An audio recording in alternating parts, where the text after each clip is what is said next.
Pois é, você sabe, esse é um tema que nós estamos publicando, viralizando, metanoia. Meta-humano, meta-história, metafísica. Meta vem de alguma coisa como acima, ou sobre, ou além de algo. Noia, o princípio da razão, da mente.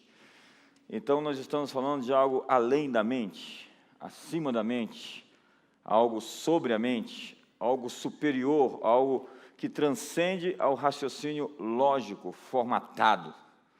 Porque, por vezes, nós estamos presos em formas, em fórmulas, em formas. A maior dificuldade, às vezes, para falar para as pessoas, é porque elas aprenderam dentro do nosso sistema educacional uma lógica muito fechada, muito restrita ao tangível, ao palpável e ao visível. Quando nós estamos falando de metanoia, nós estamos falando de enxergar além das possibilidades, enxergar além do que se mostra à superfície, ver além do óbvio. E isso você não vai aprender pensando cartesianamente, pensando matematicamente. Entenda que todo esse tempo a Caroline Leaf está falando sobre física clássica e física quântica. Nós estamos falando de um universo newtoniano, de leis exatas e de alguma coisa relacionada à relatividade, à teoria geral da relatividade, alguma coisa que muda toda a perspectiva de como nós enxergamos a realidade.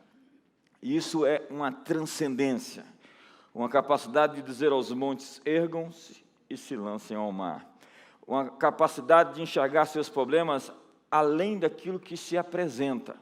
Porque, por vezes, eu vi um pregador motivacional dizendo que você resolveria seus problemas financeiros colocando suas contas diante do espelho todas as vezes que você fosse escovar os dentes.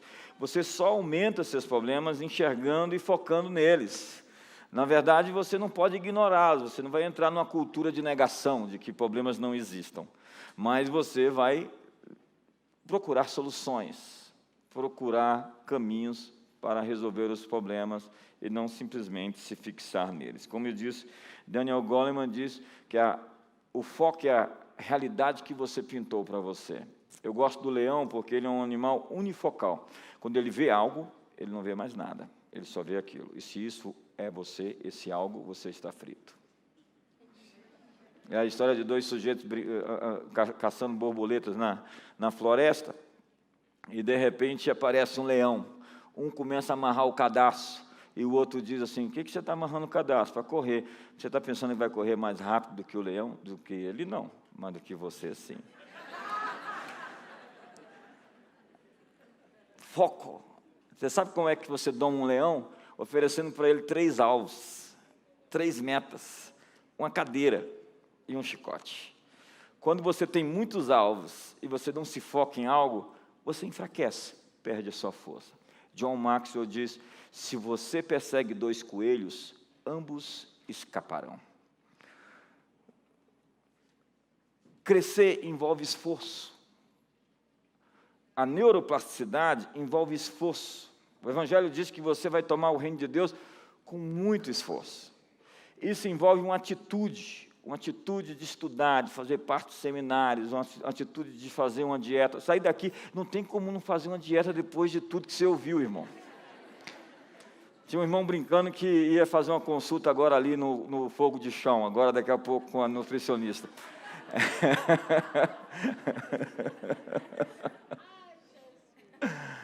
Então, crescer envolve esforço. Nós temos que trabalhar realmente por esforço para ganhar as coisas que nós queremos.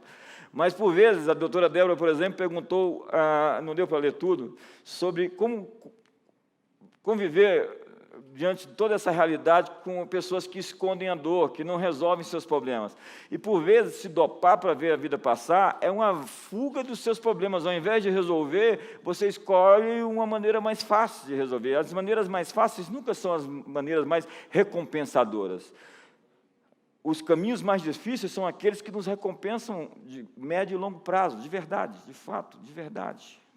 Olha só essa história desse judeu. Eu tenho 2 videozinhos para passar. E esse é um dos vídeos bem rápido, de 1 minuto, da lagosta. That a lobster is a soft, mushy animal that lives inside of a rigid shell. That rigid shell does not expand. Well, how can the lobster grow? Well, as the lobster grows, that shell becomes very confining. Right? And the lobster feels itself under pressure and uncomfortable. It goes under a rock formation to protect itself from predatory fish, casts off the shell, and produces a new one. Well, eventually, that shell becomes very uncomfortable as it grows, right? Back under the rocks. And the lobster repeats this numerous times. The stimulus for the lobster to be able to grow is that it feels uncomfortable. Right? Now, if lobsters had doctors, they would never grow, because as soon as the lobster feels uncomfortable, goes to the doctor, gets a Valium, gets a Percocet, feels fine, never gets off its shell. So I think that we have to realize that times of stress are also times that are signals for growth. And if we use adversity properly, we can grow through adversity. Existe um princípio na física chamado hormel, que vem de excitar. A vida evolui na adversidade. Adversidades nos dão músculos, nos dão forma, nos dão força. Porque aquilo que não nos mata nos torna mais fortes. Você sempre vai ser melhor depois de um momento de crise. A crise, ela nos forma ou nos deforma. A escolha é nossa. O pastor Estevão Fernandes disse para mim ali, hoje no almoço, que existem 3 indústrias que são mortíferas, que querem nos destruir, indústrias da destruição. A primeira delas é a alimentícia, dos produtos enlatados. Eu acho que eu vou chegar em casa e vou remover todos os enlatados. A indústria do fast food. A segunda indústria é a indústria farmacêutica. Tem que vender remédio, tem que dopar as pessoas. E a terceira, por motivos óbvios, é as companhias funerárias. Martin Seligman foi presidente da Associação de Psicologia Americana por algum tempo, e ele é o pai da escola de psicologia chamada Psicologia Positiva. E ele fala sobre reforço positivo. Ele realmente faz o diagnóstico que a psicologia tinha entrado por um caminho muito perverso, de simplesmente criar rótulos e estigmas às pessoas, ao invés de consertar os danos, ao mesmo tempo que presta atenção naquilo que foi danificado. E ele vai dizer que o seu momento, o ponto de inflexão da vida dele foi quando a filha dele, de 5 anos, estava jogando as folhas, espalhando, enquanto ele as juntava no jardim. Ele juntava as folhas no jardim e a filha espalhava. Ele gritou uma hora, disse, chega, brigou com ela, e ela deu um passo para frente e disse, olha aqui, papai. Quando eu tinha 3 anos, eu era uma resmungona como o senhor. E eu prometi que quando chegasse aos 5 anos, eu deixaria de reclamar. Se eu conseguir, o Senhor também consegue.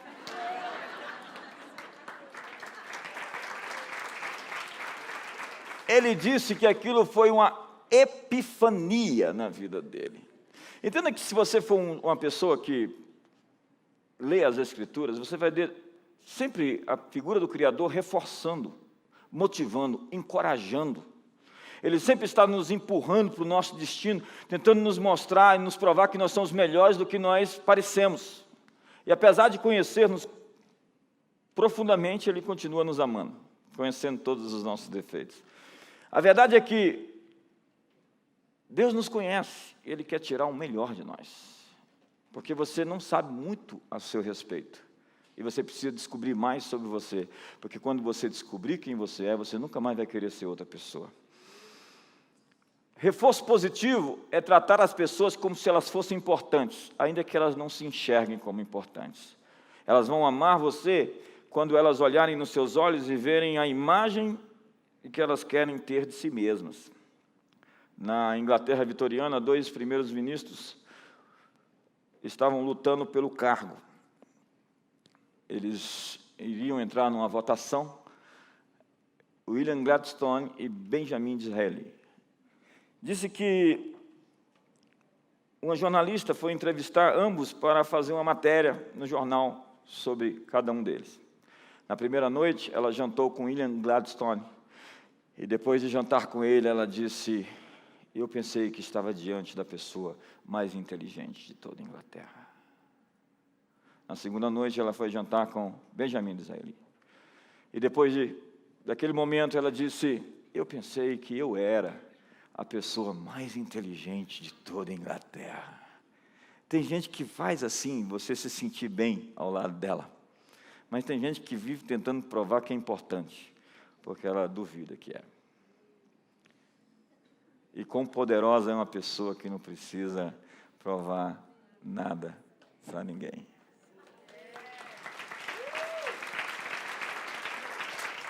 Vincent Lambert é o técnico do Green Bay Packers. Ele é o campeão da Super Bowl americana. Ele venceu quase tudo que ele entrou. Ele é o nosso Bernardinho. E ele era famoso por esticar os seus atletas ao máximo. Parece com alguém que você conhece? Esticar ao máximo os seus atletas.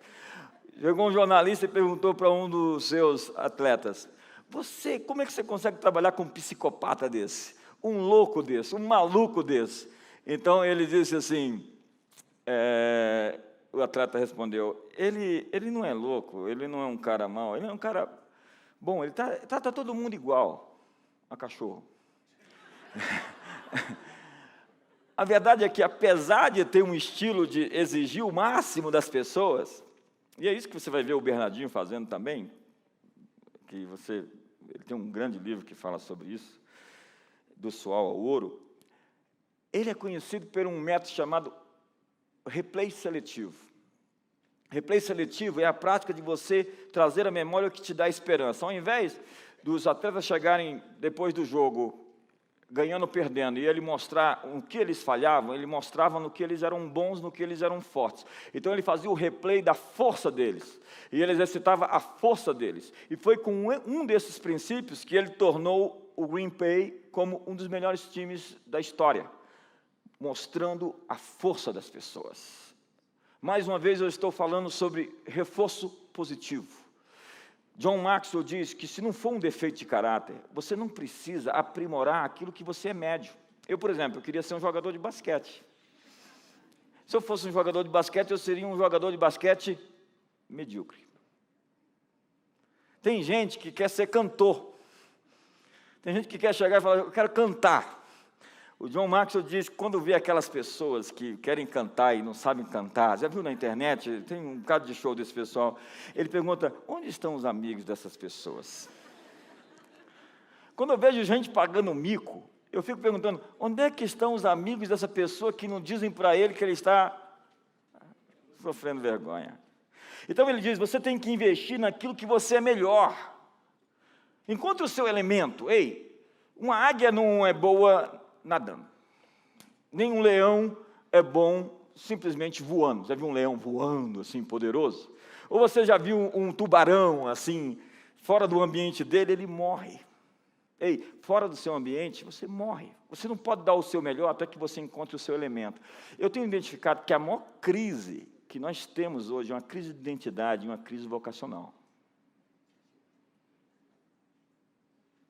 As pessoas não sabem para o quê ou para aquilo que elas foram feitas. Nós temos uma chamada convergência. Convergência é aquilo que eu sou, aquilo que eu nasci para fazer. Vamos dizer essas duas frases juntos? Aquilo que eu sou, aquilo que eu nasci para fazer. Quando você descobre quem você é e aquilo que você nasceu para fazer, você é o leão na savana. Você é o tubarão no mar. Tubarão não é uma grande assim, analogia, um grande exemplo. Você é a águia voando, porque você está no seu elemento, quando você faz o seu melhor. Já acabou? Acabou. Tem um vídeo. Tem um vídeo ainda. Ah, tem isso aqui, ó. Terminou meu tempo. Você me deu mais 10 minutos? Obrigado, irmão. Você pode dizer sim ou você pode dizer não. Isso é óbvio, né? Isso é óbvio. É óbvio que eu posso dizer sim, eu posso dizer não. Mas na visão pagã de mundo, você está preso numa carroça e o destino está te levando onde você não quer e é inevitável. Isso são os estoicos. O pensamento grego é que você é uma vítima. Simplesmente você está sendo levado para algo que você não consegue evitar. Então você é vítima das circunstâncias. No pensamento judaico-cristão, você tem o poder da escolha. Você pode escolher. Veja o que diz o rabino Jonathan Sacks, que é uma pessoa que me inspira profundamente sobre isso. Isaac Bashevis Singer said it best. We have to have freedom. We have no choice. And of course he was right, because Judaism is predicated on freedom. The truth is that in the ancient world, the polytheistic world, all the gods were part of nature and therefore they were subject to the laws of nature. Along comes Judaism and for the first time discovers a transcendent God who stands outside the universe, who is free to create or not to create. And when he makes humanity in our image, he bestows on us that gift of freedom. It cost God a great deal to give us freedom. Because if we didn't have it, we could never rebel against him, we could never sin, we could never threaten the future of the world he created. But so precious is freedom that God gave it to us. How do we know that we have freedom? And the answer lies in a single concept called tshuva in Judaism, repentance. And here it is. You find yourself in a certain situation, and for some reason, temptation, weakness, fear, who knows what, you do something wrong. Comes Yom Kippur, you feel bad about it, you do tshuva, you say, forgive me, God, I recognize I made a mistake. Then, some later time in your life, you find yourself in exactly the same situation, and this time you don't make that mistake. That proves that you have changed. That proves that it was not a combination of environment and genetics that determined your action. Your action was determined by your choice. The first time you chose one way, the second time you chose another way. That means we are free. Many people have tried to deny freedom because it's a scary thing. Some people held that our fate was in the stars. Marx said our fate is in the economic system. Freud said our fate is in the hands of primal, repressed, unconscious drives. Darwin said it's all in genetics. None of that explains the fact that actually we can change our way of life, whatever our economic status, whatever our unconscious drives, whatever our genetically coded instincts. The truth is, we are free. Bashevis Singer was right. We have no choice but to be free.